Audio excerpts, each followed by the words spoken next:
Rien que le fait de prendre en main, je me l'approprie. Dans un lien avec une œuvre, c'est quelque chose de très important. Dans un musée, vous ne pouvez pas faire ça. Là, c'est vraiment l'avantage du collectionneur, on va dire. C'est un dessin du Bernin, inédit, qui a été découvert à Compiègne par Philomène Wolf et Dominique Lecointe du groupe Actéon. C'est un dessin magnifique, une grande académie à la sanguine, qui était inconnue jusqu'à nos jours et reconnue par la spécialiste de l'artiste Anne Sutherland Harris.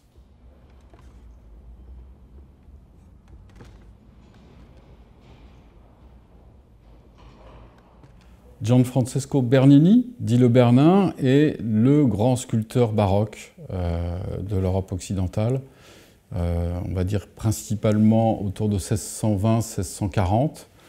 Il va être le sculpteur de Rome particulièrement, avec l'extase de Sainte-Thérèse, la fontaine de la place Navone. Les figures académiques du Bernin, ces figures d'hommes nus très vigoureuses, ont pu être exécutées dans les années 1630, au moment où il était très proche de l'Académie de Saint-Luc. Elles montrent en tout cas qu'elles restent dans son esprit extrêmement présentes et qu'elles ont peut-être été, non pas préparatoires, mais qu'elles ont influencé son état d'esprit quand il dessine les figures des dieux fleuves de la place Navone. Donc là, ceux qui connaissent Rome, c'est une des places les plus célèbres. Cette fontaine a été commandée par le pape Innocent X en 1648. Le Bernin n'était pas son ami, mais il a réussi à imposer son projet.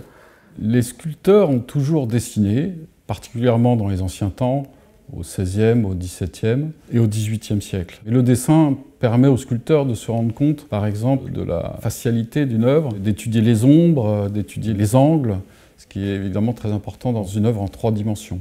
Il y a chez Bernin une certaine profusion de dessins, donc beaucoup de recherches pour ces monuments, qui sont plutôt des croquis, on va dire, le plus souvent, et non pas des dessins finis, ce sont des dessins de recherche. Et il y a aussi une recherche de l'excellence de la forme au travers de l'académie, qui a sûrement été un de ses exercices favoris, puisque Baldinucci, dans ses écrits, raconte que les collections romaines possédaient énormément d'académies dues au Bernin. Ce qu'on appelle une académie, c'est un dessin sur nature de nu. C'est un aspect de son œuvre qui est un peu oublié. Il y en a très peu de survivantes. Il y en a 7 répertoriées par Anne Sutherland Harris. Celle-ci est la 8e. On peut voir particulièrement ce traitement discontinu sur les contours corporels.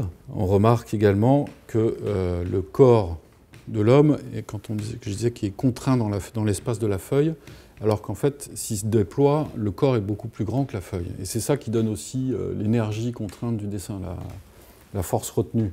Il va utiliser une technique qui n'est pas du tout une technique de contour, mais une technique où les traits sanguines sont quasiment impressionnistes, superposent les uns les autres, donne une vibration au corps par le petit hachure, et parallèlement à ces contours du corps, donc très impressionnistes presque, il va entourer le corps de très grandes hachures vigoureuses qui donnent encore plus de vitalité à son expressivité.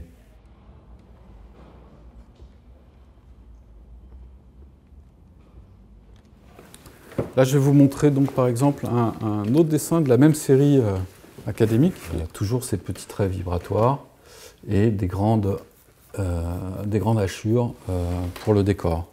Il y a une différence de traitement entre le corps de l'homme et la nature qui l'entoure. Ça montre une recherche de captation de la lumière aussi. Le décor est là juste pour la mettre en place. C'est vraiment secondaire, mais sa technique qui est à ce moment-là une mise en place extrêmement vigoureuse permet au corps de vibrer encore plus.